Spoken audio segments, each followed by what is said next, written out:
சகோதர சகோதரிகளே, மஸ்ஜித் அல் ஜன்னாவின் நிர்வாக சபை உறுப்பினர்களே, உங்கள் அனைவருக்கும் அஸ்ஸலாமு அலைக்கும் வரஹ்மத்துல்லாஹி வபரகாத்துஹு. எல்லாம் வல்ல அல்லாஹுவின் பேரருளும் நம் உயிரிலும் மேலான அன்னலம் கண்மணி நாயகம் ஸல்லல்லாஹு அலைஹி வஸல்லம் அவர்களின் ஷஃபாஅத்தும் நம் அத்தனை பேரின் மீதும் நம்மை சார்ந்தவர்கள் மீதும் உண்டாகட்டுமாக அல்லாஹ் தௌஃபீக் செய்வானாக. அல்லாஹுடைய மேலான இந்த மாளிகையில் எம்மையெல்லாம் ஒன்று சேர்த்ததை போன்று நாளை சொர்க்கத்திலும் எம்மையும் எம்மை சார்ந்தவர்களையும் அவன் ஒன்று சேர்த்தருள்வானாக. கேட்கின்ற விடயங்களை வாழ்வில் எடுத்து நடப்பதற்கு எல்லாம் வல்ல இறைவன் தௌஃபீக் புரிவானாக. கண்ணியத்திற்குரிய சகோதரர்களே, சகோதரிகளே, இஸ்லாம் 5 கடமைகளை எங்கள் மீது கடமையாக்கி இருக்கின்றது. இஸ்லாம் 5 தூண்களின் மீது நிறுவப்பட்டிருக்கிறது. ஒன்று ஷஹாதா கலிமா, லா இலாஹ இல்லல்லா என்று சொல்லிய ஒருவர் அஷ்ஹது அல்லா இலாஹ இல்லல்லா வஹ்தஹு லா ஷரீக லஹ் வ அஷ்ஹது அன்ன முஹம்மதன் அப்துஹு வ ரசூலுஹு என்ற கலிமா ஷஹாதாவோடு இஸ்லாம் ஆரம்பிக்கிறது. அது சொன்னால்தான் ஒரு முஸ்லீம். அது இஸ்லாத்தின் முதலாவது கடமை. இரண்டாவது அஸ்வலா, தொழுகை. மூன்றாவது ஜகாத். நான்காவது சௌம், நோன்பு. 5வது ஹஜ். இந்த 5 கடமைகளின் மீது இஸ்லாம் நிறுவப்பட்டிருக்கிறது. இஸ்லாத்தின் கடமைகள் 5. ஷஹாதா கலிமாவை நாம் சொல்லிவிட்டால் நாம் முஸ்லீம் என்ற நிலைக்குள் நாங்கள் வந்து விடுகின்றோம். ஒரு முஸ்லிமின் மீது பருவ வயதை அடைந்த முஸ்லீம் தன்னுடைய இறுதி மூச்சு வரை தொழுகையை அவர் தொடராக தொழுவதை அல்லாஹ் ஃபர்லாக்கி வைத்திருக்கின்றான், கடமையாக்கவில்லை. தொழுகையை அல்லாஹ் கடமையாக்கி இருக்கின்றான், ஃபர்லாக்கி வைத்திருக்கின்றான். தொழுகையை விடுவதற்கு சில மக்களுக்கு இஸ்லாம் அனுமதி அளித்திருக்கிறது. அவர்களை தவிர மற்ற அனைவரும் தொழ வேண்டும். அந்த தொழுகையை விட்டுவிட்டால் அவர் பாவியாகி விடுகின்றார். தொழுகைக்குரிய நேரம் வந்தும் அவர் தொழவில்லை என்றால் காஃபிராகிவிட்டார் என்று நபிகள் நாயகம் ஸல்லல்லாஹு அலைஹி வஸல்லம் கூறுகிறார்கள். மன் தரக ஸலாத முத்தஅம்மிதன் ஃபக்த் கஃபர். தொழுகைக்குரிய நேரம் வந்தது, அந்த தொழுகையை வேண்டுமென்றே விட்டுவிட்டார், அவர் காஃபிராகி விட்டார். இன்றைய நாள் வியாழக்கிழமை அதிகாலை பொழுது ஃபஜ்ருக்காக யார் ஒருவர் எழுந்து சூரியன் உதயமாகின்ற வரைக்கும் எழுந்து அந்த ஃபஜ்ருடைய தொழுகையை தொழவில்லையோ, அவருடைய நிலை, அவருடைய கதி, இஸ்லாம் அவருக்கு கொடுக்கிற ஃபத்வா என்ன? காஃபிராகி விட்டார். நஊஸ் பில்லாஹ், அல்லாஹ் பாதுகாக்க வேண்டும். லுஹருக்கு பாங்கு சொல்லப்பட்டது, அசருடைய நேரம் வரைக்கும் நேரம் இருந்தது. அந்த நேரத்திற்குள் அவர் அந்த தொழுகையில் லுஹரை தொழாத நிலையில் அசருடைய நேரத்தை அடைந்து லுஹர் தப்பிவிட்டது என்றால், மறதியாக தப்பி இருக்கலாம், கொஞ்சம் களைப்பாக சோர்வாக இருந்தது, தூங்கினார், தூக்கத்தினால் தப்பி இருக்கலாம். தூக்கத்திற்கும் மறதிக்கும் இஸ்லாத்திலே மன்னிப்புண்டு. வேண்டுமென்றே நினைவிருக்கிறது, அந்த வேலையிலே கொஞ்சம் மூழ்கி போயிருக்கிறார், அல்லது பொடுபோக்குத்தனம், அலட்சியத்தனம், சோம்பேறித்தனம், இவைகளினால் அந்த வக்து எங்களை விட்டு கடந்து செல்லுகிறது.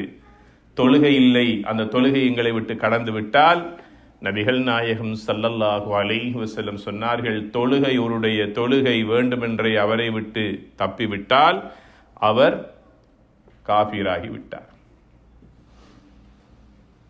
இந்த 5 நேர தொழுகைகளுள் 2 நேர தொழுகைகள் குளிர்ச்சியான தொழுகைகள் என்று நபிகள் நாயகம் ஸல்லல்லாஹு அலைஹி வஸல்லம் சொன்னார்கள். குளிர்ச்சியான தொழுகைகள் 2. மன் ஸல்லல் பர்தைனி தஹலல் ஜன்னா. அந்த 2 குளிர்ச்சியான தொழுகைகளையும் யார் ஒருவர் தொழுகிறாரோ அவர் சொர்க்கம் நுழைந்து விட்டார் என்றும் நபிகள் நாயகம் ஸல்லல்லாஹு அலைஹி வஸல்லம் நன்மாராயம் சொன்னார்கள். அந்த 2 குளிர்ச்சியான தொழுகைகள் என்ன? நாம் எப்போதாவது அதை புரிந்திருக்கிறோமா? அதனுடைய நன்மைகளை நாடி அமல்கள் செய்திருக்கிறோமா? அதற்காகவே ஆர்வம் காட்டி எம்மை முன்னாயத்தப்படுத்தி கொண்டிருக்கிறோமா என்றால் எம் சமூகத்தில் அலட்சியவாதிகள் தான் அதிகம். 2 குளிர்ச்சியான தொழுகைகள், ஒன்று ஃபஜ்ர் சுபகுடைய தொழுகை, மற்றொன்று அசருடைய தொழுகை. இந்த 2 தொழுகைகளையும் நபிகள் நாயகம் ஸல்லல்லாஹு அலைஹி வஸல்லம் அவர்கள் சிறப்பித்து சொல்லுகிறார்கள். குளிர்ச்சியான தொழுகைகள், நியமமாக பேணுதலாக கரெக்டாக முறையாக தொழுது வாருங்கள், சொர்க்கம் நுழைந்து விடுவீர்கள் என்று நபிகளார் ஸல்லல்லாஹு அலைஹி வஸல்லம் சொல்லுகிறார்கள். அந்த ஃபரலான தொழுகைகளோடு இருக்கின்ற சுன்னா முஅக்கதா, வலியுறுத்தப்பட்ட ஒரு சுன்னா தொழுகை இருக்கிறது. அது ஃபஜ்ர் தொழுகைக்கு மாத்திரம்தான் இருக்கிறது. ஸலாத்துல் ஃபஜ்ரி, நபிகளார் ஸல்லல்லாஹு அலைஹி வஸல்லம் சொல்லுகிறார்கள், சுபஹுடைய ஃபரலான தொழுகைக்கு முன்னால் யார் ஒருவர் 2 ரக்காஅத் சுன்னத்து தொழுகின்றாரோ, அது நீளமான தொழுகை அல்ல, ரொம்ப ஆழ அகலமான தொழுகை அல்ல, சலாத்துன் ஹஃபீஃபா, ரொம்ப இலகுவான தொழுகை. எந்த தொழுகை? சுபஹுடைய சுன்னத்தான தொழுகை, ரொம்ப இலகுவான தொழுகை. முதலாவது ரக்காஅத்தில் சூரா ஃபாத்திஹாவையும் சூரா அல் காஃபிரூன் குல் ஹுவல்லாஹு அஹதையும் ஓதுங்கள் என்று சொல்லுகிறார்கள்.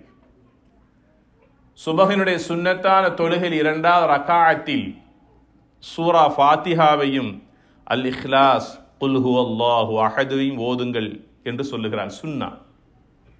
யார் ஒருவர் ஃபர்லான தொழுகைக்கு முன்னால் இந்த 2 ரக்காஅத்தையும் தொழுகிறாரோ, ഖൈറുம் மினத் துன்யா வமா ஃபீஹா, உலக பணக்காரன் என்று நாம் யாரையெல்லாம் முதல் கோடீஸ்வரன் என்று இந்த உலகம் வியப்போடு பார்க்கிறதோ, அல்லாஹுடைய தூதர் சொல்லுகிறார்கள், அவன் அல்ல பணக்காரன். இன்று இருக்கிறது அது நாளை அழிந்துவிடும்.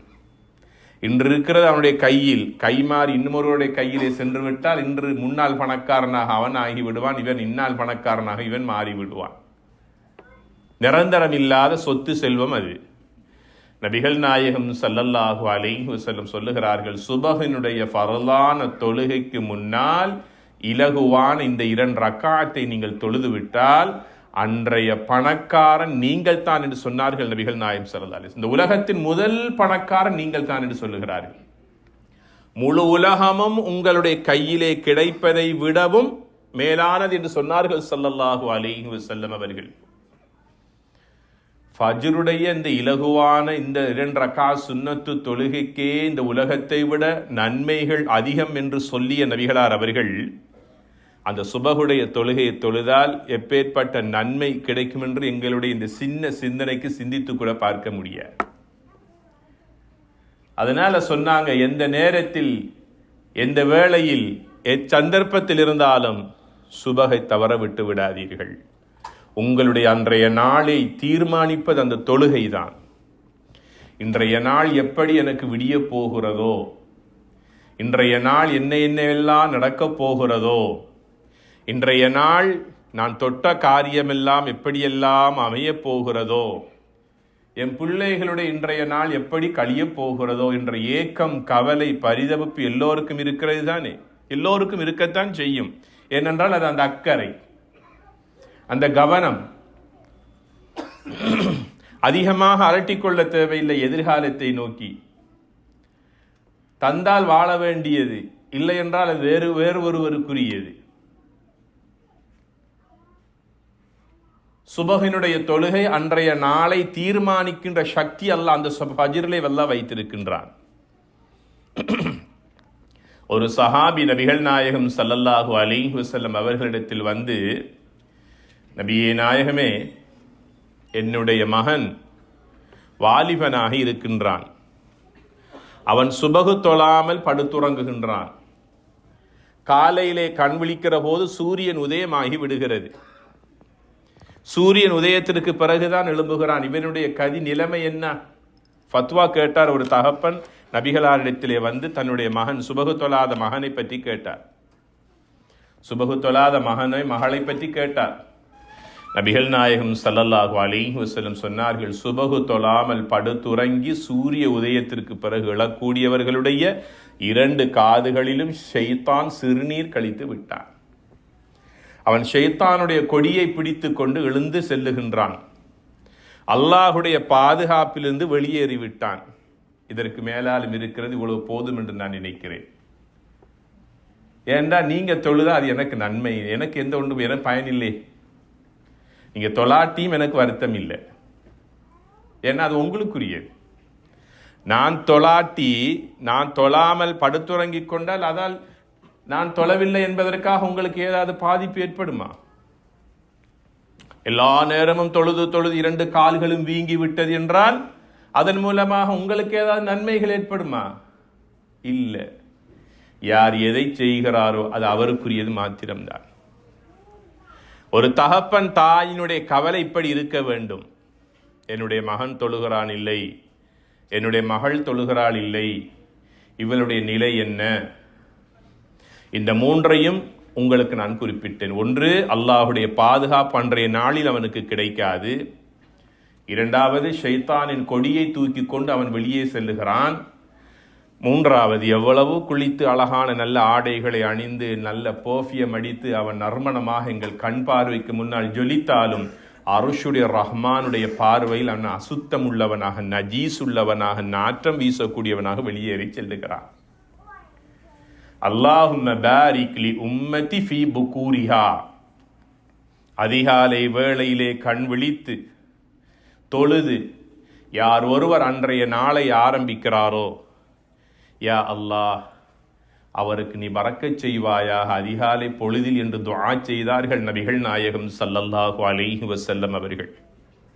அவருடைய வாழ்க்கையில் நீ பரக்கச் செய்வாயாக என்று என்னையும் உங்களையும் காணாமலேயே 1400-1500 ஆண்டுகளுக்கு முன்னால் நபிகளா ஸல்லல்லாஹு அலைஹி வஸல்லம் எனக்காகவும் உங்களுக்காகவும் துஆ செய்து விட்டு சென்றிருக்கிறார்கள். அந்த பரக்கத் எங்களுடைய வீட்டின் கதவை முட்டி கொண்டிருக்கிறது. நீ திற, நான் உள்ளே வரப்போகிறேன்.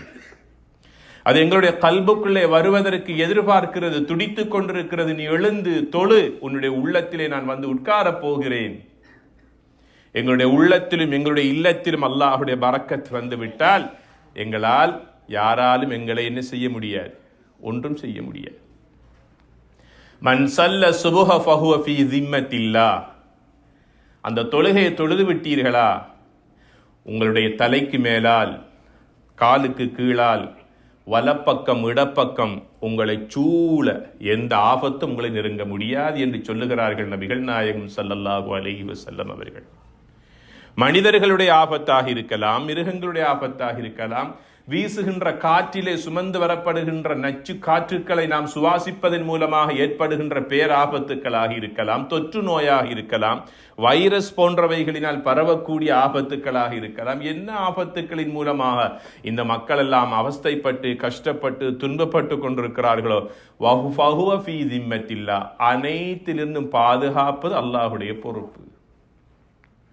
இடிமின்னல் தாக்கமாக இருக்கலாம், சூறாவளி காற்றின் ஆபத்தாக இருக்கலாம், எதுவாக இருந்தாலும் பாதுகாப்பது அல்லாஹுடைய பொறுப்பு.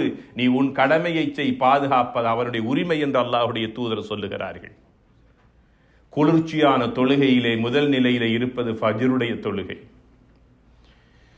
குளிர்ச்சியான தொழுகையின் 2வது தொழுகை நாம் தொழுத அசருடைய தொழுகை. அசர் தொழுகைக்கு முன்னால வலியுறுத்தப்பட்ட சுன்னத்தான தொழுகை இல்லை. அசர் தொழுகைக்கு முன்னால் கைர் முஅக்கதா, வலியுறுத்தப்படாத, கஷ்டப்படுத்தப்படாத அல்லது வலியுறுத்தப்படாத ஒரு தொழுகையை அல்லாஹுடைய தூதர் எங்களுக்கு சொல்லுகிறார்கள். யார் ஒருவர் அசருடைய தொழுகைக்கு முன்னால் 4 ரக்காத் சுன்னத்து தொழுதாரோ அல்லாஹ் அவருக்கு ரஹ்மத் செய்வானாக என்று துஆ செய்தார்கள் நபிகள் நாயகம் ஸல்லல்லாஹு அலைஹி வஸல்லம் அவர்கள். அசர தொழுகைக்கு முன்னால் வலியுறுத்தப்படாத அந்த 4 ரக்காஅத், அல்ஹம்துலில்லாஹ் இன்றைய நாள் நான் தொழுதேன், உங்களில் எத்தனை பேர் தொழுதீர்கள் என்று தெரியாது, ஆனால் தொழக்கூடியவருக்கு அல்லாஹ்வுடைய ரஹ்மத் நிச்சயமாக உண்டு. எனவே நாம் தொழுகின்ற அந்த 5 ஃபர்லான தொழுகைகளுள் 4 வக்து தொழுகைகள் எங்களுக்கு முக்கியமானவைகள். அதில் விசேஷமாக ஃபஜ்ருடைய தொழுகை அல்லாஹுடைய தூதர் ஸல்லல்லாஹு அலைஹி வஸல்லம் அடையாளப்படுத்துகிறார்கள். எப்படி சொன்னார்கள்? உங்களுக்கு 2 நேர தொழுகைகள், ஃபஜ்ருடைய தொழுகை, அஸருடைய தொழுகை, குளிர்ச்சியான தொழுகைகள். மன் ஸல்லல் பர்தைனி தஹலல் ஜன்னா, யார் அந்த 2 குளிர்ச்சியான தொழுகைகளையும் தொழுகின்றாரோ அவருக்கு சுவர்க்கம் உண்டு, அவர் சுவர்க்கத்திற்குள் நுழைந்து விட்டார் என்று நபிகள் நாயகம் ஸல்லல்லாஹு அலைஹி வஸல்லம் சொல்லுகிறார்கள். ஆக இஸ்லாத்தின் கடமைகள் 5 என்று நான் உங்களுக்கு சொன்னேன். தொழுகின்றவருக்குத்தான் நோன்பு கடமை, தொழுகின்றவருக்குத்தான் ஜகாத் கடமை, தொழுகின்றவருக்குத்தான் ஹஜ் கடமை. ஒருவர் தொழாமல் இருக்கின்றார், ஒருவர் தொழுகை இல்லாத நிலையிலே வாழ்ந்து கொண்டிருக்கிறார். பல வகையான சோதனைகளுக்கு அவர் உலகத்தில் முகம் கொடுக்க வேண்டிவர். தொழாதவர்களுக்கு ஏற்படுகின்ற சோதனைகள் பல இருக்கின்றன. முசீபா, ஒன்று கவலை உள்ளத்திலே நிறைந்து காணப்படும். அந்த கவலைகளுக்கு தீர்வு தொழுகை சுஜூதில் மாத்திரம்தான் இருக்கிறது. 2, நிம்மதி போய்விடும். அந்த நிம்மதியை அவன் தொலைத்து விடுவான். அந்த நிம்மதியை அவன் தேட வேண்டுமென்றால் அவனுடைய தொழுகையிலும் சுஜூதிலும் இருக்கிறது. 3, குடும்பத்தில் பிரச்சனைகளை நாளாந்தம் எதிர்கொண்டிருப்பார். பிள்ளைகளின் மூலமாக, வாழுகின்ற வீட்டின் மூலமாக, பயணிக்கின்ற நம்முடைய வாகனத்தின் மூலமாக, தொழில் செய்கின்ற தொழிலின் மூலமாக எல்லாம் சரியாக இருக்கிறது. எம்மோடு தொழில் செய்கின்றவர்களுடைய சக நண்பர்கள், ஊழியர்களுடைய தொல்லைகளின் மூலமாக, சக ஸ்டாஃப் மூலமாக, எங்களுடைய வீடு அழகாக இருக்கிறது, எங்களுடைய அயல் வீட்டுக்காரன் மூலமாக, எங்களுடைய பிள்ளைகள் நன்றாகத்தான் இருக்கிறார்கள், எங்கள் பிள்ளைகளை அங்கே யாரோ குடைந்து கொண்டிருப்பார்கள், ஸ்கூலில், பாடசாலையில், காலேஜில், அதன் மூலமாக என்னுடைய பிள்ளை அநியாயம் செய்யப்பட்டு கொண்டிருப்பான், அதன் மூலமாக பிள்ளையின் சந்தோஷம் இழக்கப்பட்டிருக்கும். நாம் தேடி பார்த்தால் அதன் மூலமாக பெற்றோர்கள் நிம்மதி இழந்து விடுவார்கள். 4வது, வறுமைக்கு காரணம் தொழுகையை விடுவது. 5வது, அவர் கடனாளியான நிலையிலே எல்லாவற்றையும் இழந்த ஒரு நஷ்டவாளியாக காணப்படுவார். தொழுகையை விடுவதன் மூலமாக அவனுடைய முகத்தில் இருக்கக்கூடிய பிரகாசம் இல்லாமல் ஆகிவிடும். ஜீனா, எங்கள் ஒவ்வொருவருடைய முகத்திலும் அல்லாஹு தஆலா சுஜூது செய்வதன் மூலமாக ஒரு அழகை, வசீகரத்தை அல்லாஹ் வைத்திருக்கின்றான். தொழுகின்றவர்களுடைய முகத்தையும் தொழாதவர்களுடைய முகத்தையும் கொஞ்சம் அவதானித்து பாருங்கள் கண்ணியத்திற்குரியவர்களே. ஒரு ஜீனா, ஒரு அலங்காரத்தை, ஒரு வசீகரம், ஒரு பிரகாசம் ஒரு தொழுகையாளுடைய முகத்திலே இருக்கிறது. வஜ்ஹுன் முனவ்வரா, பிரகாசமான முகம். யாருடைய முகம்? தொழுகின்றவருடைய முகம். உது செய்கின்ற அந்த முகத்திலிருந்து வடிகின்ற ஒவ்வொரு சொட்டின் மூலமாக பாவ கரைகள் கழுவப்படுகிற போது அந்த முகம் பிரகாசம் உள்ளதாக இருக்கும். இது இல்லாமலாகிறது. உது எடுக்கிறதில்லை, சுஜூது செய்து தொழுவதில்லை, அவனுடைய முகத்தை பார்க்கிற போது விகாரமானதாக இருக்கும்.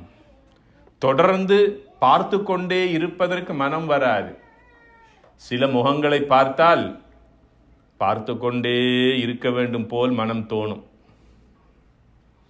பல முகத்தை பார்த்தால் அந்த முகத்தை பார்த்தால் போதும் என்று முகத்தை திருப்பிக் கொள்ளுகிற அளவுக்கு இருக்கும். அது தொழாத முகங்கள். ஆக கண்ணியத்திற்குரியவர்களே, இவ்வளவு பல பிரச்சனைகளையும் இமாம்கள் பட்டியலிடுகிறார்கள். தொழுகை இல்லாதவனுடைய வீட்டிலும் வாழ்க்கையிலும் இவைகளை அவர்கள் சந்திப்பார்கள். இறுதியாக அவனுடைய மௌத்து கெட்டதாக இருக்கும். தொழாதவனுடைய மௌத்து கெட்டதானதாக இருக்கும். 5 நேரம் தொழக்கூடிய மனிதர்களுக்கு கிடைக்கக்கூடிய பயன்கள் பல, நன்மைகள் உண்டு. ரிசுக்குடைய பரக்கத் கிடைக்கும். கொஞ்சம் வருமானம் இருந்தாலும் அந்த வருமானத்தின் மூலமான போதுமான வாழ்க்கை அவர் வாழ்ந்து கொண்டிருப்பார். கடன் இருக்காது.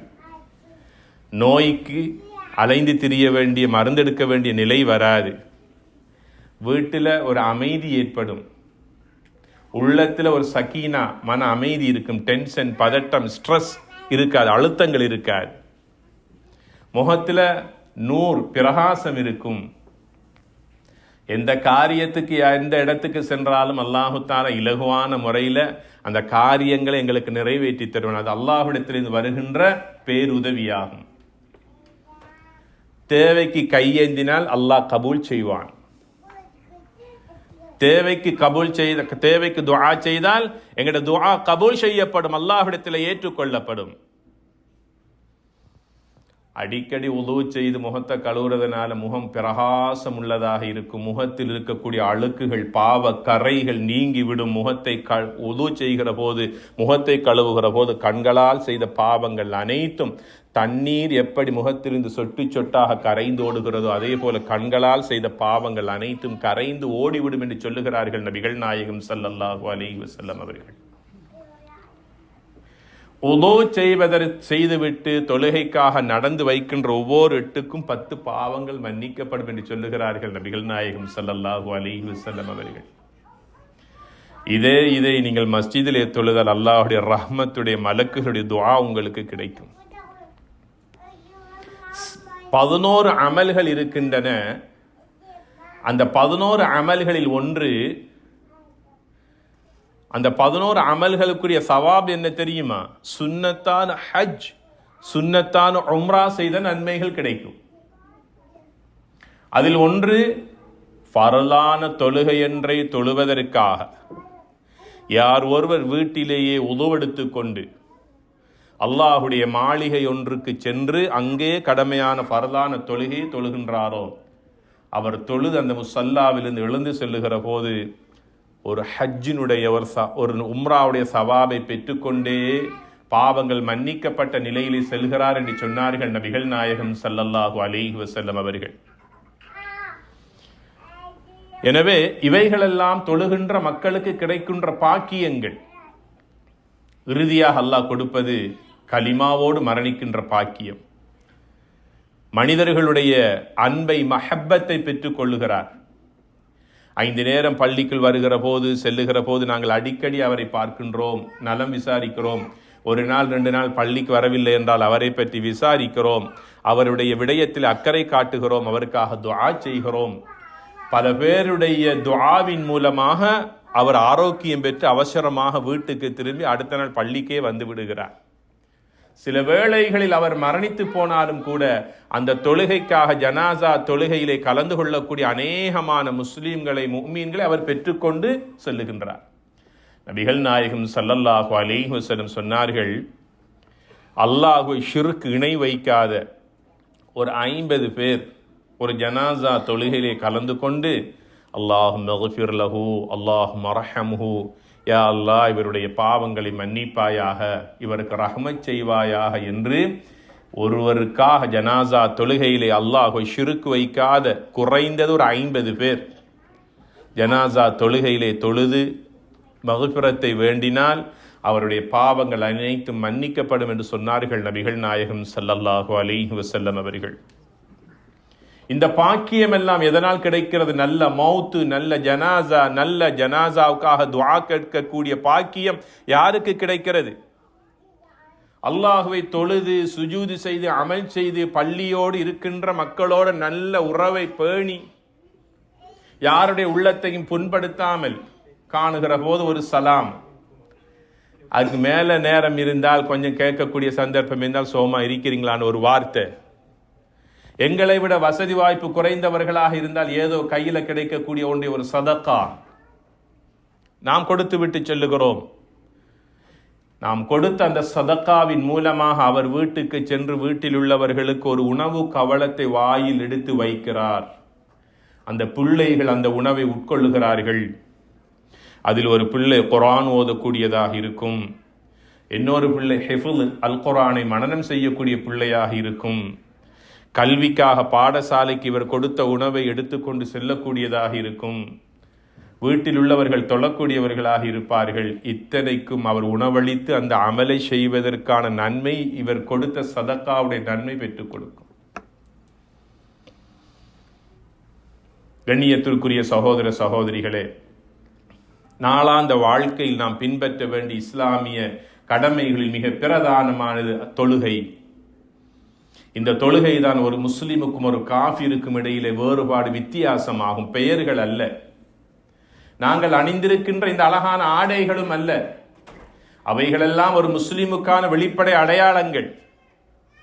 நபிகளார் ஸல்லல்லாஹு அலைஹி வஸல்லம் சொல்லுகிறார்கள், ஒரு முஃமினுக்கும் ஒரு காஃபிருக்கும் இடையில அல்லது ஒரு முஸ்லிமுக்கும் ஒரு காஃபிருக்கும் இடையில இருக்கின்ற வித்தியாசம், வேறுபாடு தொழுகைதான் என்று சொல்லுகிறார்கள். எங்களுடைய வாழ்க்கையில் சில வறுமையான நிகழ்வுகள் ஏற்படுவதற்கு நாங்களே எமது கைகளினால் செய்யக்கூடிய பாவங்கள் தான் காரணமாக அமைகின்றன. கண்ணியத்திற்குரியவர்களே, எனவே எமது தொழுகை உருப்படியானதாக, மிகச் சரியானதாக அமைத்துக் கொள்வதற்கான சில வழிகாட்டல்களை உங்களுக்கு நான் வழங்குவதற்கு விரும்புகிறேன். தொழுகைக்கு முன்னால் சில முன்னாயத்தங்களை மிகச் சரியாக நாம் செய்து கொள்ள வேண்டும். தொழுகைக்கு முன்னால் சில முன்னாயத்தங்களில் நாம் ஈடுபட வேண்டும். எம்முடைய தொழுகை ஏற்றுக்கொள்ளப்படுவதற்கு உடை சுத்தமாக இருக்க வேண்டும், நம்முடைய உடல் சுத்தமானதாக இருக்க வேண்டும், தொழுகின்ற இடம் சுத்தமானதாக இருக்க வேண்டும். உடை, உடல், இடம், இந்த மூன்றும் சுத்தமாக இருந்தால்தான் நம்முடைய தொழுகை ஏற்றுக்கொள்ளப்படும். எனவே நம்முடைய உடை சுத்தமாக இருக்கிறதா என்பதை நாம் உறுதிப்படுத்திக் கொள்ள வேண்டும். அல்லாஹு தஆலா அல் குர்ஆனிலே கூறுகிறான், யா பனி ஆதம் ஹுது ஜீனத்தக்கும் இன்த குல்லி மஸ்ஜித். ஆதமுடைய மக்களே, ஆதமுடைய மக்கள் யார்? நாம் தான், மனிதர்கள். மனிதர்களே, தொழுகைக்காக நீங்கள் உங்களை தயார்படுத்துகிற போது தொழுகைக்காக நல்ல அழகான ஆடைகளை அணிந்து கொள்ளுங்கள் என்று அல்லாஹ் எங்களை பார்த்து சொல்லுகிறான். நாங்க ஒரு கல்யாண வீட்டுக்கு அல்லது ஒரு சாப்பாட்டுக்கு அல்லது மற்றவர்களுடைய பிறர்களுடைய வீட்டுக்கு செல்லுகிற போது எப்படி எம்மை நாம் அழகுபடுத்தி அலங்கரித்து நல்ல அழகான நேர்த்தியான முழுமையான ஆடைகளை அணிந்து கொள்கிறோமோ, இதை போன்ற ஒரு கவனத்தை தொழுகைக்கு நாம் கொடுக்க வேண்டும். அரைகுறை ஆடைகளோடு செல்லக்கூடாது. தொழுகையை பாத்திலாக்கக்கூடிய, தொழுகையை முறிக்கக்கூடிய காரியங்களில் ஒன்று அவுரத் வெளிப்படுவது ஆகும்.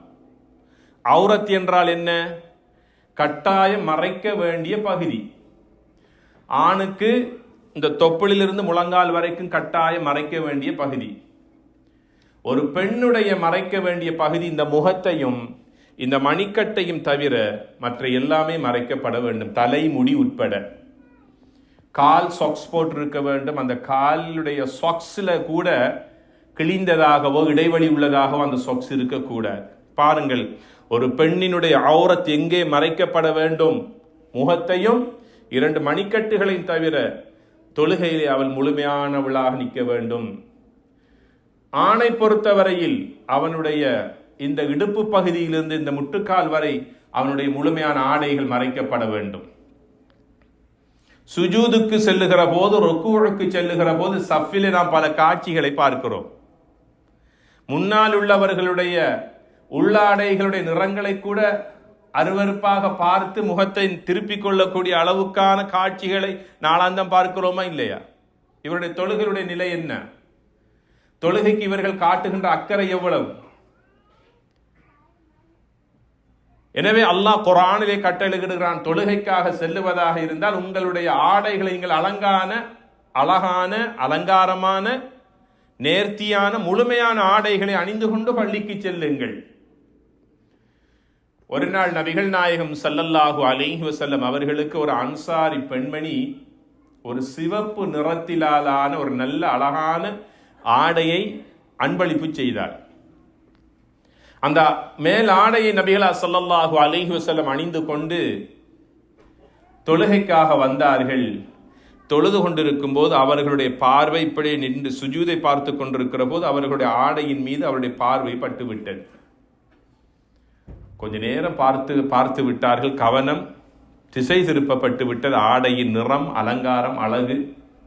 தொழுகை முடிந்து அவசரமாக முசல்லாவிலிருந்து எழுந்தார்கள். வீட்டுக்கு சென்று மேல் ஆடையை கலட்டினார்கள். கொடுத்து விட்டு சொன்னார்கள், இந்த ஆடையை வேறு யாருக்காவது அன்பளிப்பு கொடுத்து விடுங்கள். அதற்கு பிறகு அணியவில்லை. மற்றவர்களுடைய பார்வையை ஈர்க்கக்கூடிய அளவுக்கு ஆடைகள் அணிவது கூட வெறுக்கப்பட்டது. ஏன்னா தொழுகையில் நிற்கிற போது மற்றவர்களுடைய ஆடையை பார்த்து ரசித்து அல்லது அதில் எழுதப்பட்ட வாக்கியங்களை சென்டென்ஸ்களை ஒருத்தர் வாசிப்பதன் மூலமாக ஒருவருடைய தொழுகை வீணாக்கப்படுமையாக இருந்தால் அவர் அதற்கு பதில் சொல்ல வேண்டும். அதனால் தான் ஃபுகஹாக்கள் சொல்லுவார்கள், கலர் நிறமான ஆடைகளை அணிவதை தவிர்த்து கூட்டு தொழுகைக்காக வருகிற போது நல்ல வெண்மையான வெள்ளாடைகளை அணிந்து கொண்டு வந்தால் யாருடைய பார்வையும் உங்களின் மீது படமாட்டார். இன்று மற்றவர்களுடைய தொழுகையின் கவனத்தை ஈர்க்கக்கூடிய இன்னும் ஒன்று என்ன தெரியுமா? ஆடை மாத்திரமல்ல, மற்றவர்களுடைய இந்த மொபைல் போன் சுஜூதுல கீழே நிலத்தில் வைக்கிற போது பக்கத்தில் நிற்கக்கூடியவர்களுடைய பார்வையின் மூலமாக அது அலட்சியப்படுத்தப்படுகிறது. ஹரத்தில் ஒரு நாள் ஒரு இமாம் ஒருத்தர் மஸ்ஜிது நபவியில மகரீபுக்கு பின்னால் ஒவ்வொரு நாளும் ஃபத்வாவுடைய மஜ்லிஸை நடாத்தி கொண்டிருப்பார். அதில் அவர் முக்கியமாக வலியுறுத்திய ஒன்று, மஸ்ஜிது நபவியில உங்களுடைய போனை நீங்க சுவிட்ச் ஆஃப் பண்ணி சாக்கில் போட்டுக்கொள்ளுங்க, பாக்கெட்டில் வச்சு கொள்ளுங்க, சுஜூது செய்கிற இடத்துல வைக்காதீங்க. யார் ஒருவருக்கு உங்களோட போனை போல இல்லையோ அவர் உங்களோட போனை பார்த்தே தான் தொழுகையில நின்று கொண்டிருப்பார். ருக்குவிலும் பார்ப்பார், நிலையிலும் பார்ப்பார், நடியிருப்பிலும் பார்ப்பார், அத்தஹியாத்திலும் பார்ப்பார். என்ன அவருடைய கவனம் அங்கே ஈர்க்கப்படும். மனிதன் என்ற அடிப்படையில் அவர் கண்ணை மூடிக்கொண்டு தொழ முடியாது. கண்ணியத்திற்குரியவர்களே, தொழுகைக்கான முன்னாயத்தங்களில் மிக முக்கியமான ஒன்று, எங்களுடைய உடை சுத்தமாக இருக்க வேண்டும், உடல் சுத்தமாக இருக்க வேண்டும், நாம் தொழுகின்ற இடம் சுத்தமானதாக இருக்க வேண்டும். அந்த அடிப்படையில் ஆடைகளை நல்ல முறையில் நேர்த்தியான ஆடைகளை நாங்கள் எடுத்துக்கொண்டு தொழுகைக்காக வர வேண்டும். தொழுகையினுடைய முக்கிய முன்னாயத்தங்களில் அடுத்த நிலையில இருப்பது உது ஆகும். உது இல்லாமல் தொழுகை இல்லை. தொழுகை இல்லாதவனுக்கு இஸ்லாத்தில் எப்பங்கும் இல்லை. எம்முடைய தொழுகை அல்லாஹ்விடத்தில் அங்கீகரிக்கப்பட வேண்டும் என்றால் தொழுகைக்கான அந்த உதுவை கரெக்டாக முறையாக நாம் எடுத்துக்கொள்ள வேண்டும். நபிகளார் ஸல்லல்லாஹு அலைஹி வஸல்லம் அவர்கள் ஒவ்வொரு உறுப்பையும் கழுவுகிற போது நேர்த்தியாக கழுவி கொள்ளுவார்கள். சொன்னாங்க, இன்ன உம்மதி யுதஊன யௌமல் கியாமா குர்ரம் முஹஜ்ஜலீன் மின் ஆசாரில் உதூஇ. தொழுகைக்காக பரிபூர்ணமாக நீங்கள் உது எடுத்துக் கொள்ளுங்கள். அதன் மூலமாக உங்களுடைய உறுப்புகளின் மூலமாக செய்த பாவங்கள் அனைத்தும் மன்னிக்கப்படும்.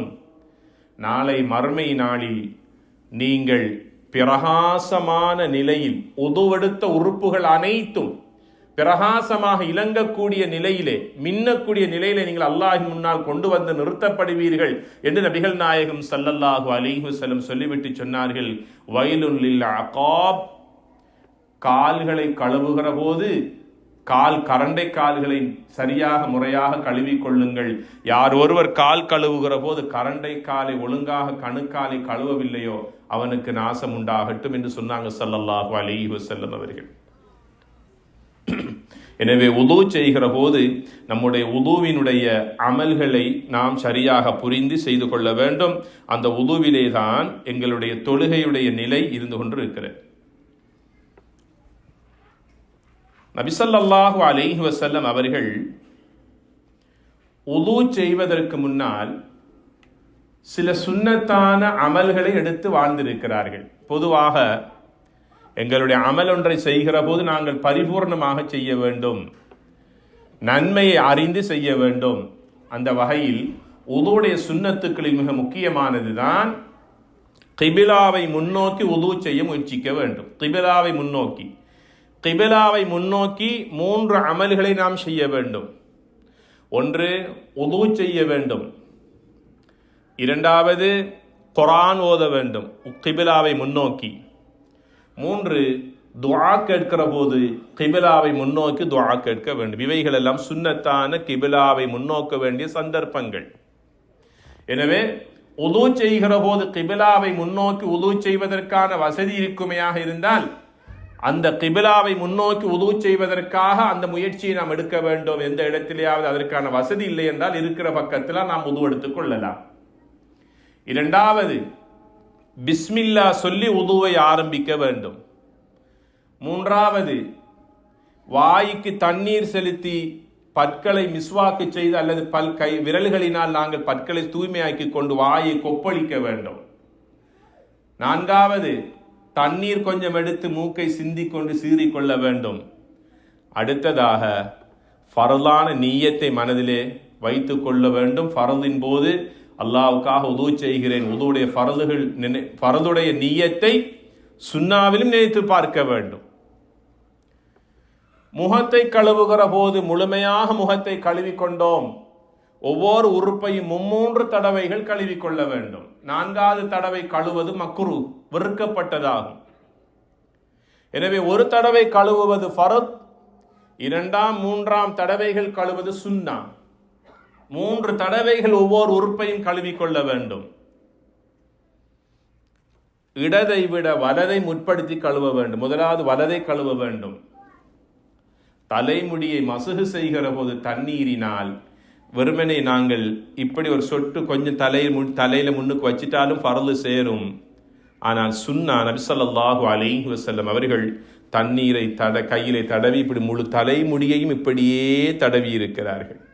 உது செய்யப்பட்ட இந்த தலை நாளை கியாமத்துடைய நாளில் பிரகாசம் உள்ளதாக இலங்கும் என்று சொன்னாங்க நபிகளா ஸல்லல்லாஹு அலைஹி வஸல்லம் அவர்கள். தலை முழுவதையும் மசுகு செய்ய வேண்டும். அதே போல காது மசுகு செய்கிற போது, காதும் தலையுடைய ஒரு பகுதி காதுக்கு மசுகு செய்து விட்டோம். இப்போது காலை கழுவுகிற போது ஒவ்வொரு கால் விரல்களுக்கு இடையில் கை விரலால் நன்றாக தேய்த்து கழுவுவது ஒரு சுன்னா. எவ்வளவுதான் தண்ணீரை டெப்ப திறந்து காலை இப்படி நீட்டினாலும் கை விரல்களை போட்டு அந்த கால் விரல்களை தேய்த்து பின் பகுதியை தேய்த்து கழுவுவது ஒரு சுன்னா. உதுவுடைய இறுதியான சுன்னத்து தான் உது செய்து முடிந்ததற்கு பிறகு துஆ ஓதிக்கொள்ள வேண்டும். உதுவுடைய துஆ, செகண்ட் கலிமா ஷஹாதா, அஷ்ஹது அல்லா இலாஹ இல்லல்லாஹ் வஹ்தஹு லா ஷரீக லஹ் வ அஷ்ஹது அன்ன முஹம்மதன் அப்துஹு வ ரசூலுஹு. இப்னு உமர் ரலியல்லாஹு தஆலா அன்ஹு அவர்களை பார்த்து சொல்லுகிறார்கள், யார் ஒருவர் உது செய்ததற்கு பிறகு இந்த ஷஹாதா கலிமாவை மொழிந்து கொண்டாரோ அவருக்காக சுவனத்தின் 8 கதவுகளையும் அல்லாஹ் திறந்து கொடுப்பான். அவர் விரும்பின வாசலினூடாக அந்த சுவர்க்கத்திற்குள் நுழைந்து கொள்ளலாம் என்று சொன்னார்கள் நபிகள் நாயகம் ஸல்லல்லாஹு அலைஹி வஸல்லம் அவர்கள். 2ஆம் கலிமா ஷஹாதா யாருக்கு பாடம் இல்லை, எல்லோருக்கும் தெரியும். அஷ்ஹது அல்லா இலாஹ இல்லல்லாஹு வஹ்தஹு லா ஷரீக லஹ் வ அஷ்ஹது அன்ன முஹம்மதன் அப்துஹு வ ரசூலுஹு. சஹீஹ் முஸ்லிமிலே பதிவு செய்யப்பட்ட ஒரு துஆ இது. இன்னும் ஒரு துஆவை மேலதிகமாக சேர்த்து சொன்னார்கள், அல்லாஹும்ம ஜஅல்னி மினத் தவ்வாபீன் வஜஅல்னி மினல் முத்தஹிரீன். இப்னு மாஜாவிலே பதிவு செய்யப்பட்ட 2வது துஆ. அதனுடைய கருத்து என்ன? அல்லாஹும்ம ஜஅல்னி மினத் தவ்வாபீன், யா அல்லாஹ் பாவங்களுக்கு தௌபா செய்தவர்களில் என்னையும் ஒருவனாக நீ கபூல் செய்வாயாக. வஜஅல்னி மினல் முத்தஹிரீன், உள்ளத்தினால் உடலினால் பரிசுத்தமான மனிதர்களை நீ அங்கீகரித்து கபூல் செய்தாயே, அப்படியான பரிசுத்தமான மனிதர்களில் என்னையும் ஒருவனாக நீ ஆக்கிக் கொள்வாயாக. வஜஅல்னி மின் இபாதிக ஸாலிஹீன், சாலிஹான அமல்கள் செய்த உன்னுடைய நல்லடியார்களில் ஒருவனாக என்னையும் யா அல்லாஹ் நீ கபூல் செய்வாயாக. எவ்வளவு ஒரு அர்த்தமுள்ள ஆழமான துஆவை நபிகளார் ஸல்லல்லாஹு அலைஹி வஸல்லம் அவர்கள் உது செய்ததற்கு பிறகு கேட்டிருக்கிறார்கள், கேட்குமாறு எங்களுக்கு கட்டளையிட்டு இருக்கிறார்கள் என்பதை கொஞ்சம் சிந்தித்து பாருங்கள். இது உதுவுடைய சுன்னா. இந்த துஆவை ஓதிக்கொள்ளுகிற போது சுவனத்தினுடைய 8 கதவுகளும் அவருக்காக திறக்கப்படும். அவர் விரும்பின வாசலினூடாக உள்ளே நுழைகின்ற பாக்கியத்தையும் வாய்ப்பையும் பெற்றுக் கொள்ளுகிறார். அப்போ ஃபர்லான தொழுகைக்கு மாத்திரம் 5 நேரம் உதுவெடுத்தால் போதுமா? ஒரு முஃமின் எந்நேரம் உதுவுடன் இருப்பதை விரும்ப வேண்டும். முனாஃபிகீன்களான நயவஞ்சகர்களுக்கு இஷா தொழுவது கஷ்டமாக இருக்கும், சுபகு தொழுவது கஷ்டமாக இருக்கும், உதுவுடன் வாழ்வதும் கஷ்டமாக இருக்கும் என்று சொன்னாங்க நபிகளா ஸல்லல்லாஹு அலைஹி வஸல்லம் அவர்கள். நான் முனாஃபிகா முஃமினா? நாமே சிந்தித்து பார்ப்போம். உதுவுடன் இருக்கும் போது யாருடைய ரூஹ் பிரிகிறதோ, கேள்வி கணக்கில்லாமல் 70,000 மனிதர்கள் சுவர்க்கத்திற்குள் நுழைவிக்கப்படுவார்கள். கேள்வி கணக்கு கிடையாது. அப்படி இருந்தாலும் கடுமையான கேள்விகள் அல்ல. அல்லாஹ் அவர்களை காப்பாற்றும் தொனியிலே அந்த கேள்விகளை அல்லாஹ் இலகுபடுத்தி கொடுப்பான். 70,000 மனிதர்களுக்கு சொர்க்க பாக்கியம் உண்டு, கேள்வி கணக்கு இல்லாமல். அவர்களில்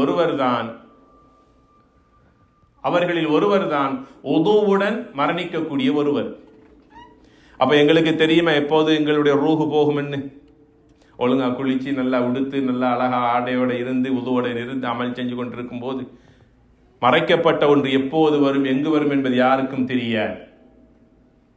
தொழிலுக்கு காலையில செல்றதுக்கு முன்னால, ஆபீஸுக்கு போறதுக்கு முன்னால, அன்றைய நாளினுடைய எங்களுடைய பிசினஸ் எங்களோட ஜொப்பை ஆரம்பிக்கிறதுக்கு முன்னால ஒஷ்ரூம் போய் நல்லா ஒஷோண்டு எடுத்துட்டு வெளியே வாரத்துக்கு முன்னால் உதுவுடன் வருகின்ற பழக்கத்தை நம்முடைய வாழ்க்கை நாம் எடுத்துக்கொள்ள வேண்டும். கண்ணியத்திற்குரியவர்களே, காலை நேரத்தில் பிள்ளைகள் ஸ்கூலுக்கு போறதுக்கு முன்னால மதரசாக்கு ஹிஃபுல் மதரசாக்கு போறதை போல உது எடுத்துக்கொண்டு பாடசாலைக்கு ஸ்கூலுக்கு பிள்ளைகளை அனுப்பி வைங்க, புக்ஸுகளோடு அனுப்பி வைங்க. அல்லாஹ்வுடைய மலக்குகளுடைய துஆவோடு அந்த பிள்ளைகள் செல்லுவார்கள். படிக்கின்ற பாடத்திலே அல்லாஹு தஆலா அவர்களுக்கு கல்வி ஞானத்தின் ஆழத்தை சிந்தனையோடு விளக்கத்தோடு நல்ல நினைவாற்றலோடு அல்லாஹ் கொடுப்பான். இவைகளெல்லாம் தொழுகைக்காக நாம் செய்யக்கூடிய உதுவினுடைய ஃபர்துகளாக, உதுவுடைய சுன்னத்துக்களாக இருக்கின்றன. உதுவுடைய இந்த கடமைகளை நாம் முறையாக செய்து முடித்ததற்கு பிறகு உதுவுடைய துஆவை நாம் ஓதிவிட்டோம். இப்போது ஃபர்லான தொழுகைக்கு நாம் தயாராகிற போது எந்த தொழுகையாக இருந்தாலும் எம்முடைய தொழுகைக்காக நாம் கொஞ்ச நேரம் காத்திருக்கின்ற அளவுக்கு நாம் அந்த முஸல்லாவில் சிறிது நேரம் அமர்வது ஒரு சுன்னாவாகும். உதாரணமாக மக்ரிபுடைய தொழுகைக்கு நாம் தொழுவதற்கு முன்னால் அந்த முஸல்லாவிற்கு வந்து 2 ரக்காத் தொழுது விட்டு ஃபர்லு தொழுகின்ற தொழுகை வரைக்கும் கொஞ்ச நேரம் நாம் உட்கார்ந்திருக்க வேண்டும். நபிகள் நாயகம் ஸல்லல்லாஹு அலைஹி வஸல்லம் சொன்னார்கள், யார் ஒருவர் ஃபர்லான தொழுகைக்கு முன்னாலும் ஃபர்லான தொழுகைக்கு பின்னாலும், அதாவது வந்தத்தோட தொழுதுட்டு சலாம் கொடுத்தத்தோட ஓடுகின்ற மனிதனை பார்த்து ஸல்லல்லாஹு அலைஹி வஸல்லம் சொல்லவில்லை. ஃபர்லான தொழுகைக்காக ஒருவர் காத்திருந்து தொழுகையை அழகாக பேணுதலாக தொழுது முடித்ததற்கு பிறகு தொழுது முடித்துவிட்டு சலாம் கொடுத்தத்தோடு எழுந்தோடாமல் சற்று நேரம் தாமதித்திருக்கின்ற அந்த இடத்திலே உட்கார்ந்திருக்கிறாரோ, அல்லாஹ்வுடைய மலக்குகள் அந்த மனிதனுக்காக 2 துஆ செய்கிறார்கள். ஒன்று, அல்லாஹும்ம க்ஃபிர் லஹு அல்லாஹும்ம அர்ஹம்ஹு, யா அல்லாஹ் இவருடைய பாவங்களை மன்னிப்பாயாக, யா அல்லாஹ் இவருக்கு ரஹமத் செய்வாயாக. இந்த மலக்குகளுடைய துஆவை பெறுகின்ற பாக்கியத்தை நாம் பெற வேண்டும். சில நேரங்களில் நாம் வந்தோம், முஸல்லாவிலே தொழுதோம், தொழுகைக்கு முன்னால் உட்கார முடியவில்லை, பரவாயில்லை. தொழுது சலாம் கொடுத்து முடித்தத்தோடு அந்த முஸல்லாவிலிருந்து எழுந்து விடாமல் முடியுமான வரைக்கும் எவ்வளவு உட்கார இயலும் அந்த அளவுக்கு உட்காருவோம். உட்கார்ந்திருந்து சுபஹானல்லாஹ், அல்ஹம்துலில்லாஹ், அல்லாஹு அக்பர் இந்த தஸ்பீஹாத்தை 3 தடவைகள் ஓதிக்கொள்ள வேண்டும். 33 தடவைகள் நபிகளார் ஸல்லல்லாஹு அலைஹி வஸல்லம் ஓதிக்கொள்ளுமாறு எங்களுக்கு கட்டளையிட்டார்கள். ஃபர்லான தொழுகைக்கு பின்னால் யார் ஒருவர் இந்த தஸ்பீஹை 33 தடவைகள் சுபஹானல்லாஹ், 33 தடவைகள் அல்ஹம்துலில்லாஹ், 33 தடவைகள் அல்லாஹு அக்பர் என்று கூறி 100ஐ பூர்த்தி செய்வதற்காக லா இலாஹ இல்லல்லாஹு வஹ்தஹு லா ஷரீக லஹுல் முல்க் வ லஹுல் ஹம்து வ ஹுவ அலா குல்லி ஷைஇன் கதீர் என்று ஓதிக்கொள்கின்றாரோ அவர் கஷ்டமடைந்து நஷ்டமடைய மாட்டார். நஷ்டம் என்பதே அவருக்கு கிடையாது. கடல் நுரையை போன்ற பாவங்கள் செய்திருந்தாலும் அவருடைய அனைத்து பாவங்களும் மன்னிக்கப்படும் என்று சொன்னாங்க ஸல்லல்லாஹு அலைஹி வஸல்லம் அவர்கள். இந்த தஸ்பீஹை ஓதிக்கொண்டிருப்பதோடு அல்லாஹுடைய மலக்குகளுடைய துஆவும் நமக்கு கிடைத்துக் கொண்டே இருக்கும், தொழுத முஸல்லாவிலிருந்து நாம் எழுந்து செல்லுகின்ற வரைக்கும். எனவே ஃபர்லான தொழுகையை தொழுதால் என் கண்ணியத்திற்குரிய சகோதர சகோதரிகளே, உங்களுடைய முஸல்லாவில் எவ்வளவு நேரம் உட்கார முடியுமோ அந்த நேரம் அளவுக்கு அல்லாஹ்வுடைய மலக்குகளுடைய துஆ உங்களுக்கு வந்து இறங்கிக் கொண்டே இருக்கும். எனவே இதை நாம் யாரும் தவற விட்டு விடக்கூடாது. தொழுகைக்காக தக்பீர் கட்டியவுடன் நபிகள் நாயகம் ஸல்லல்லாஹு அலைஹி வஸல்லம் ஒரு முக்கியமான ஒரு இஸ்திக்ஃபார், பாவ மன்னிப்பை அல்லாஹ்விடத்திலே கேட்டார்கள். பாவங்களை மன்னிப்பதற்காக கேட்டார்கள், பாவத்திலிருந்து பாதுகாப்பு தேடினார்கள். முதலாவது, அல்லாஹும்ம பாஇத் பைனி வ பைன ஹதாயாய கமா பாஅத்த பைனல் மஷ்ரிக் வல் மக்ரிப். கிழக்குக்கும் மேற்குக்கும் எவ்வளவு தூரமோ அந்த அளவுக்கு யா அல்லாஹ் பாவத்திலிருந்து என்னை நீ பாதுகாப்பாயாக. வனக்கினி மினல் ஹதாயா கமா யுனக்க ஸௌபுல் அப்யது மினத் தனஸ். ஒரு அழுக்கு படிந்த ஆடையை கழுவினால் ஒரு ஆடை வெண்ணிறமாக எவ்வளவு பளிச்சென்று இருக்கிறதோ அதை விட பிரகாசம் உள்ளதாக என்னுடைய உள்ளத்தை யா அல்லாஹ் நீ பரிசுத்தப்படுத்தி அருள்வாயாக. முதலாவது, செய்த பாவங்களுக்காக அல்லாஹ்விடத்திலே மக்ஃபிரத் பாவ மன்னிப்பை கேட்கிறார்கள். இரண்டாவது, அல்லாஹும்ம பாஇத் பைனி வ பைன ஹதாயா, என்னை பாவங்களிலிருந்து யா அல்லாஹ் என்னை தூரப்படுத்துவாயாக என்று துஆ செய்கிறார்கள். அதற்கு பிறகு உங்களுக்கு தெரிந்த நமக்கு தெரிந்த ஒரு பிரபல்யமான வஜ்ஜஹது வஜ்ஹி லில்லதி ஃபதரஸ் ஸமாவாதி வல் அர்த என்பதை ஓதிக்கொள்ளலாம். அல்லாஹும்ம பாஇத் பைனி வ பைன ஹதாயாய என்பதை யாரும் மறந்துவிடக் கூடாது. யாருக்காவது பாடம் இல்லை என்றால் இன்றே வீட்டுக்கு சென்று அவைகளை கொஞ்சம் டவுன்லோட் பண்ணி எடுத்து நிச்சயமாக பாடமாக்கி கொள்ளுங்கள். பின்னால் வருகின்ற சில வரிகள் பாடமில்லாவிட்டாலும் ஆரம்பத்தில் இருக்கக்கூடிய அந்த வசனம், அல்லாஹும்ம பாஇத் பைனி வ பைன ஹதாயாய, யா அல்லாஹ் பாவங்களிலிருந்து என்னை நீ தூரப்படுத்துவாயா. அல்லாஹ் நிச்சயமாக பாதுகாப்பான் எம்மை பாவமான காரியங்களில் இருந்து. அதற்கு பிறகு சூரா ஃபாத்திஹாவை ஓத போகின்ற போது அஊது பில்லாஹி மினஷ் ஷைத்தானிர் ரஜீம் எந்த ஒரு ஆயத்தை ஆரம்பிப்பதாக இருந்தாலும் எடுத்தடுப்புல பிஸ்மில்லா ஓதுறது இல்லை. ஃபஇதா கரஅத்தல் குர்ஆன் ஃபஸ்தஈது பில்லாஹி மினஷ் ஷைத்தானிர் ரஜீம். அல்லாஹ் குர்ஆனிலே எம்மை பார்த்து சொல்லுகிறான், நீங்கள் ஏதாவது ஒன்றை ஓதுவதாக இருந்தால் முதலாவது ஷைத்தானை விட்டு அல்லாஹ்விடத்திலே பாதுகாப்பு தேடுங்கள். அஊது பில்லாஹி மினஷ் ஷைத்தானிர் ரஜீம். இரண்டாவது, பிஸ்மில்லாஹிர் ரஹ்மானிர் ரஹீம். நான் ரமலானுடைய பயான்ல உங்களுக்கு அனைவருக்கும் சூரா ஃபாத்திஹாவிலே ஓதுகின்ற ஒரு ஓதக்கூடிய ஒருவர் விடுகின்ற பிழைகளை நான் சுட்டி காட்டினேன். இலகுவாக அந்த பிழை சென்று விடும், யாருமே அதனை கவனத்தில் எடுக்க மாட்டார்கள். பிஸ்மில்லாஹிர் ரஹ்மானிர் ரஹீம் சூரா ஃபாத்திஹாவில் ஓதுறது ஃபர்து, யாரும் நினைச்சிடக்கூடாது சுன்னா. சூரா ஃபாத்திஹாவுக்கு மொத்தம் 7 ஆயத்துக்கள் இருக்குது. முதல் ஆயத்து பிஸ்மில்லாஹிர் ரஹ்மானிர் ரஹீம், அல்ஹம்துலில்லாஹி ரப்பில் ஆலமீன் என்பது இரண்டாவது ஆயத். அப்போ ஒருவர் பிஸ்மில்லாஹிர் ரஹ்மான் நுர்ரஹீம் ஓதிட்டார் என்று சொன்னா அவர் ஃபாத்திஹாவை பிழையாக ஓதிவிட்டார். லா ஸலாத்த லஹு, அவருடைய தொழுகை ஏற்றுக்கொள்ளப்பட மாட்டார்.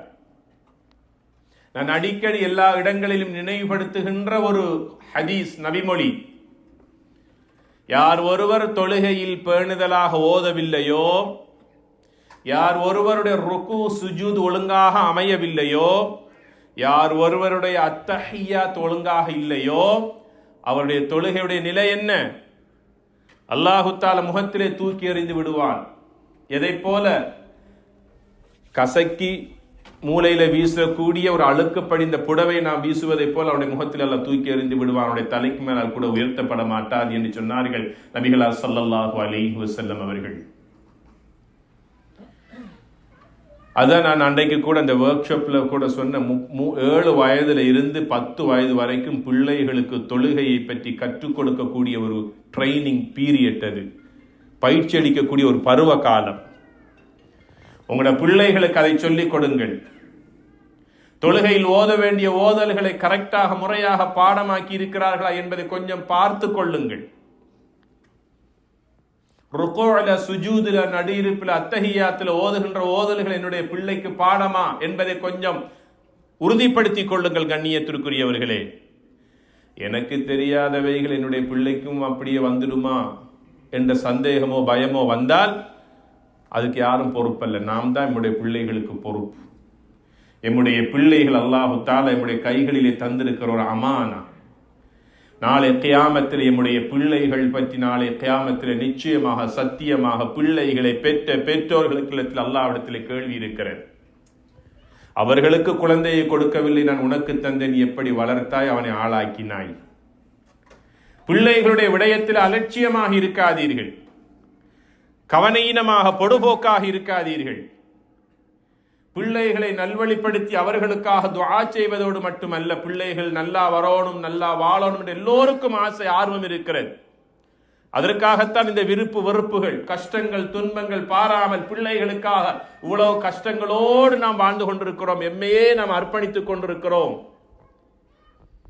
கொஞ்சம் பிள்ளைகளோடு அன்பாக இரக்கமாக உட்காருங்கள்.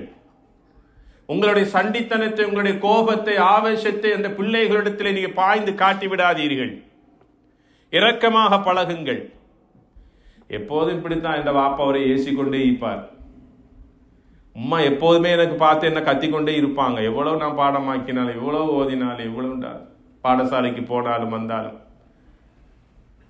அன்பாக ஆதரவாக அவனுடைய தலையை தடவுங்கள், ஆறுதல் சொல்லுங்கள். அந்த பிள்ளைகளோடு அன்பாக கதைக்கிற போது அந்த பிள்ளைகளுக்காக அவளுடைய காதுக்கு கேட்க துஆ செய்யுங்கள். அல்லாஹ் உங்களுடைய இல்மில் அல்லாஹ் பரக்கத் செய்வானாக, அவங்களோட வாழ்க்கையில் அவங்களோட படிப்பில் அல்லாஹ் பரக்கத் செய்வானாக. ஒரு தாய் தகப்பனுடைய துஆ நிச்சயமாக காற்றோடு கரைந்து விடாது, அது கரைந்து போகாது. இன்று எம்மை வாழ வைத்துக் கொண்டிருப்பது அன்று கேட்ட எம்முடைய தாய் தகப்பனுடைய துஆ உங்களை வாழ வைத்துக் கொண்டிருக்கிறது, என்னை வாழ வைத்துக் கொண்டிருக்கிறது.